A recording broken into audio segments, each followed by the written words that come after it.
Hey, this is Hans from Request for Music. A new update for harmonics is underway.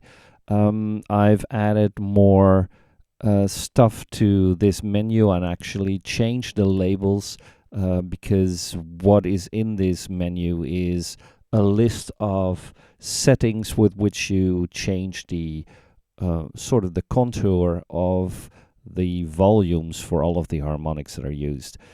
So I've changed that to contour, and I've changed this side to frequency scale. You could think of it as temperament as well, but it's sort of a frequency scaling. So in the list where I first had only flat, sawtooth, square, and triangle, there's a lot of extra options in there.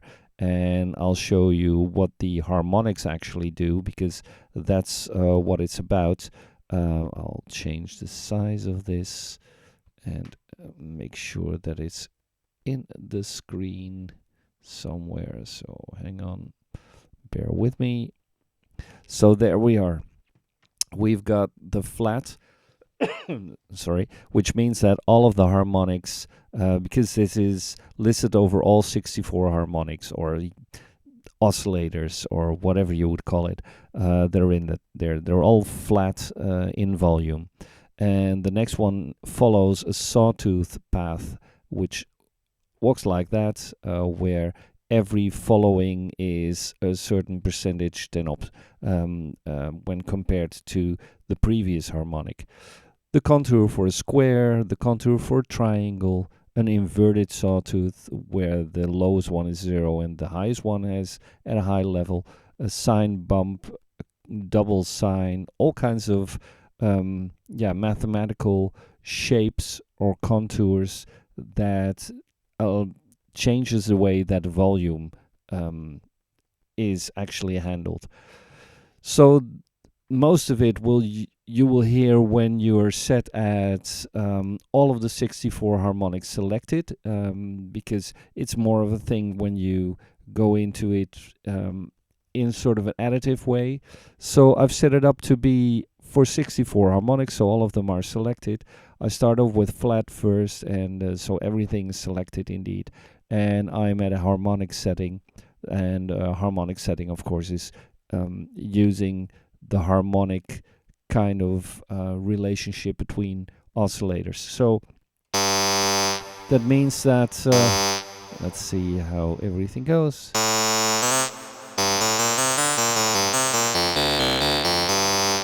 You've got this kind of setting with flat, where everything has the same volume. It's sawtooth.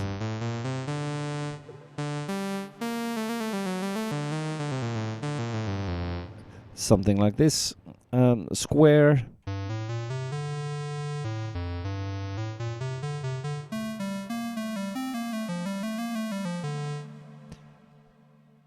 Triangle.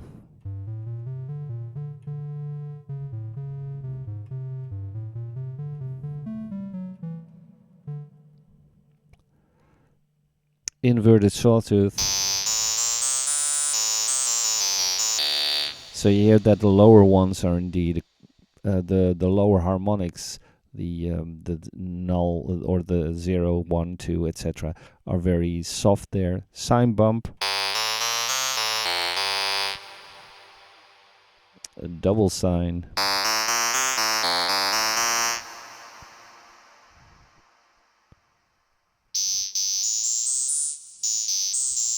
Rising exponentially, so that means that a lot of the lower ones and mid ones are very soft, and only high ones getting extra strength. Odd bump, where the odd ones are changed a bit. The edge boost, where the lowest and the highest one have an extra boost. Exponential decay, which is, well, comparable to a sawtooth, but it takes longer for it to cut off. Gaussian. Stairs.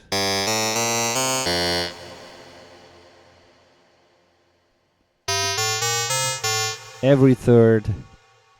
And sort of a band pass.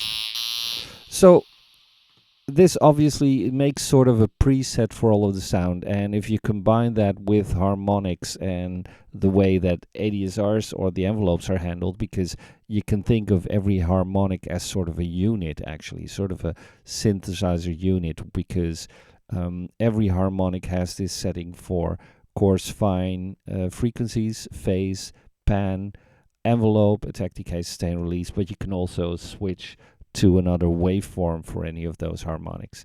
And then the frequency setting, the frequency scaling can be harmonic like it is now, but if you switch to any other like TET6, you get a very different kind of sort of sound, because all of the frequencies are changed. So this is the first one. If I go to the next one, go to the next.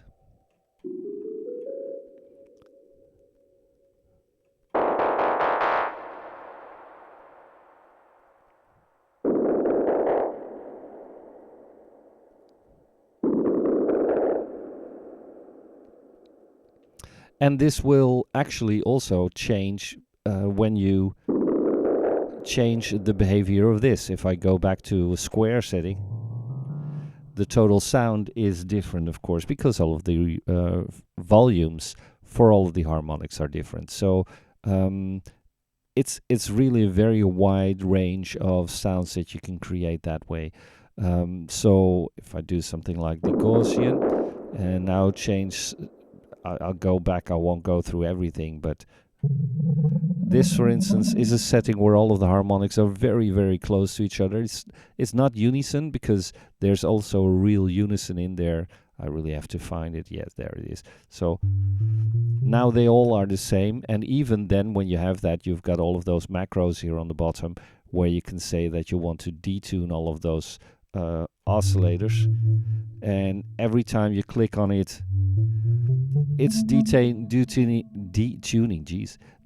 it in a different way. And apart from that, you could start another macro to, for instance, stereo wide everything. And then if you change the, I've got this set to edit all at the moment, so I could change everything to, for instance, a triangle.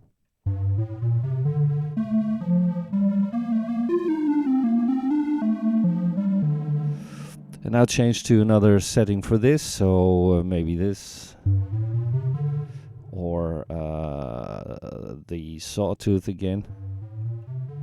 Every setting is different and has its own effect on everything. So yeah.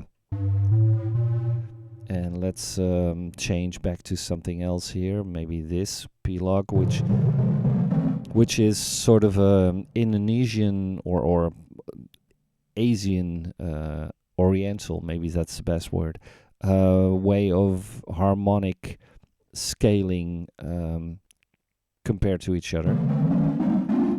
So if you do something like this, and maybe I'll take the triangles out to be sine again, and change something else, because I've got stuff like, let's see, well, maybe the percussive hit,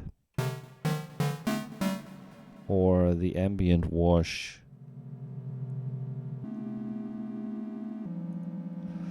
which changes all kinds of settings in envelope, etc. Gamelan color. So